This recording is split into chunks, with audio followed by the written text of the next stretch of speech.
Hey guys, welcome back to another episode of Who's Tea TV.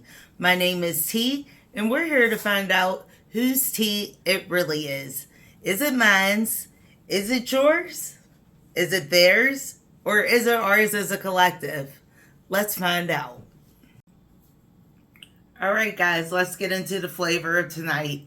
The flavor is horror, and we're going to be discussing the review of Dahmer, the monster that's playing right now on Netflix, but I'm going to call him Dahmer the psychopath because that's exactly what he was.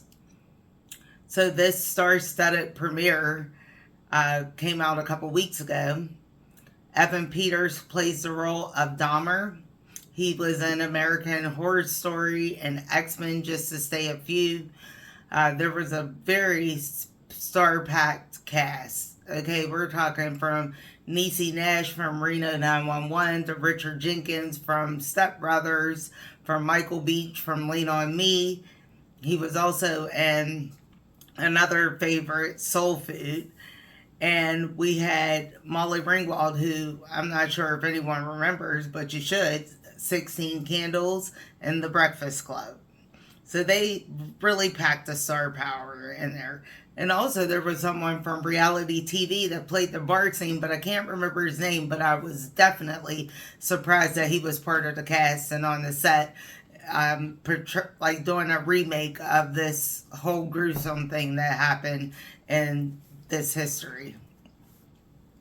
Anyhow, I was looking at these couple episodes that I could stomach because I try not to watch things that could potentially break my spirit. So, therefore, I could not stomach the whole thing. It was gruesome, it was gut-wrenching, it was horrific, and it was just something very eerie about seeing this all take place over again. I mean, I don't know how old you may be, but I was old enough to know all that went on back in that point in time. And then it might have been the second episode, now I'm not sure, but he sees the guy hitchhiking and he comes back, asks the guy to come back to his place, and they're throwing back beers and Dahmer leans in to kiss him, and the guy's like, what the what? You know? Like, I'm not here for this. You're going to take me to the concert. Anyhow, after the kill, he gets pulled over by the police. He's swerving in the middle of the road. He has these garbage bags in the back of it, in the back seat of his car. The police pull him over. The police never once looked in those garbage bags. Somebody's drunk, swerving in the middle of the road. You never think to look in the garbage bags in the back seat. That was the biggest red flag. Those cops should have been locked up. For me. They're just as guilty as everybody else that I'm about to run down this list on. Okay. They should have been locked up. B, his mother and her doctor should have been locked up. What physician that's practicing medicine would prescribe a pregnant woman 26 to 27 pills to take daily while carrying? Doctor should have been locked up, whoever the ordering prescribers were, and the mother should have been locked up. Obviously, her mental health wasn't stable at the time she was carrying Dahmer. So, we got that out the way. Further down the line, Grandma's noticing some weird stuff when he moves in. And this is allegedly after he came back from the military, and who knows what he did overseas. I don't know that he would even confess to something that no one asked him about. It just seems like the confessing came into place only when he was asked. If you didn't ask, he wasn't telling. So who knows what he did overseas while he was in the military. An honorable discharge, yeah, usually that means that for some, that there was something going on that they'd rather get rid of you than to actually let it out that you actually did it. So we'll go back to that. So we got Dahmer moving in with Grandma. Dahmer stole a mannequin from a department store and put in his bed, and he was rubbing all over his, his plastic abs and cuffing his you know, his good stuff. And he's playing all this out in grandma's house. Like, what the what? Like, who does that? Like, that right there to me was like another red flag. Even though no one saw it, it was an intimate moment with him and his mannequin. It's like, holy moly, this guy's really off his rocker. So that part there. But grandma finds the mannequin and grandma goes off on him. You need to get back into church. And I'm like, he's past church, grandma, but who am I? You know, I can't talk to grandma. So, long story short, grandma finally finds someone passed out in the living room. Grandma escorts Dahmer and the victim to the bus stop, gives them money to put the victim on the bus. But he was passed out incoherent and she didn't see anything wrong with that. Grandma should have been locked up too. You hear me? Locked up under the jail with her grandson. Then another scene that I saw was where he had a young man who was a teenager that the police handed back over to him in this episode. And those cops also were liable for all the destruction that Dahmer was allowed to cause. And my main question is, had Dahmer been a man of color, black, brown, or any other ethnicity, would he been allowed to get away with extremities and all that other stuff in the bag? He stated, you have the rest of your life in front of you. I'm not going to take you off to jail. If that was someone else, would he have? It just really blew me away.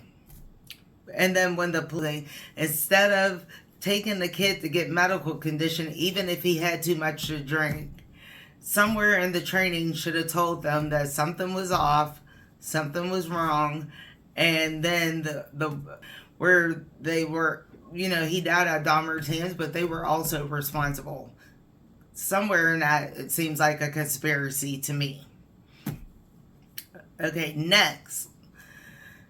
Dahmer's father teaching him taxidermy, and maybe the second episode, he didn't see anything wrong with running around getting roadkill and taken out in the garage. It was very distasteful for me. Very distasteful. And I really have to give it up to the actors and actresses that were playing these roles.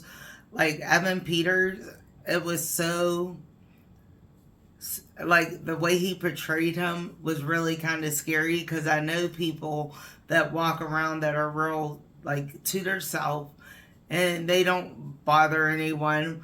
But now it has me wondering, are they a little butter that slipped off the pancake? Or are they not who they appear to be? Like, do you know who your neighbors are? Or what your neighbors have going on? I mean, I don't know all my neighbors. I say hi in passing, but do we really know them as people? What really struck me odd is that he was doing things next door to the neighbors, and they were calling the police over and over again, filing complaints, and the police came out and did nothing. Everyone would seem to have been suspicious, but no one acted on those complaints. That was really worrisome. So I'm going to skip to the last episode I saw, which was episode 10. And Dahmer's father was a piece of work. It's almost like he knew his son was not right, but they kept condoning it. And I didn't even get to the part where he was like doing some vulgar things at the I don't know if it was like an arcade or a festival or something they were having, and he was on some really crude and rude things in a area where children frequented. And I skipped to this last episode, and they were discussing what they were going to do with this up here, and the father wanted it cremated, and they went to court, and I really couldn't figure out why his father wouldn't allow them, meaning the scientists, to examine the brain. I don't know if I can say brain, but brain, headspace, see what made him click and what went wrong. And the reason why I think his father didn't want anyone to do any scientific studies to it, because they would have found out it led back to him, because he seemed a little strange running around picking up that roadkill. And this is just all in my opinion. All these things I'm telling you are allegedly. You could check it out for yourself if you would like. But if you are a person like me, you're not going to be able to sit and watch all of that. You're just not. It was actually something that no one wants to see. So then, I was thinking about, wow, all this talk is going on. Everyone's so excited about this Dahmer preview. But what about the family? What about the victims' families that are still walking on this good green earth? Who's looking out for them? And as soon as I thought that, the ironic thing is the very next day, the Hollywood Insider had reported that one of the victims' families came out and she said, and quote, that it was sad that they are making money off of others' tragedy. And I totally agree. I stand on that. Because the family is reliving this over and over again because people keep making movies about it. It's the same thing with The Silence of the Lambs. It's entertaining for those sitting on the other side, but it's the reality for the victims' families. It's reality. And not everyone can live in that type of reality. So I'm just trying to figure out, where do we go from here? What can we do as a people to help the families? Because looking at the last episode, they never even got their memorial park. But from what I saw in the last episode, Dahmer was receiving cash payments while in prison. He was giving people his autograph like he was a freaking celebrity you can speak of, and you want to lay in a bed with him? And he wasn't into you anyway. If you watch the whole series, he wasn't into any woman. He had a type. He was looking for someone ripped.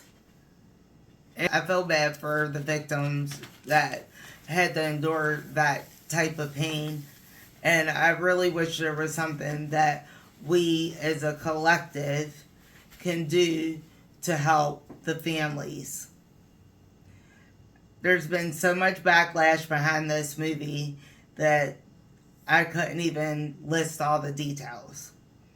I heard that there was a crew member that has come out to talk about how bad she was mistreated on set, and she has PTSD now behind it. I'm not sure if she's able to work or not. Hopefully you'll be able to see one of the clippings that I post about it with this video. But think about it, and we could talk about this further at another time. What can we do in honor of the memory of the victims? Let's put Dahmer to rest. And I'd say to rest, but I don't know if he's resting or not. But I just know from that he was cremated. But I hope he never gets rest, because this is something that you don't play with. Life is precious. And I just think life is also too short oftentimes. And we need to cherish those around us. I really have not much more to say about the Dahmer review. I just really want to help the victims' families in any way that I can. in the coming months, maybe those who are subscribed to the channel, we can get together and do something to help the family get their memorial park. Because was absurd. The whole thing was absurd. The cops, I forgot about the judge that. Where was the justice? I don't think anyone got justice by him even being sentenced to prison, because he was doing the same thing in prison, it appeared. He was drugging people in prison, it appeared. So, I also would like to know, what is he still in prison? Someone let me know in the comments. So, I understand that there is going to be a 3-part docu-series coming on Netflix on October the 7th about Convos with a K. I guess this is through the eyes of Dahmer's brother. They can save it.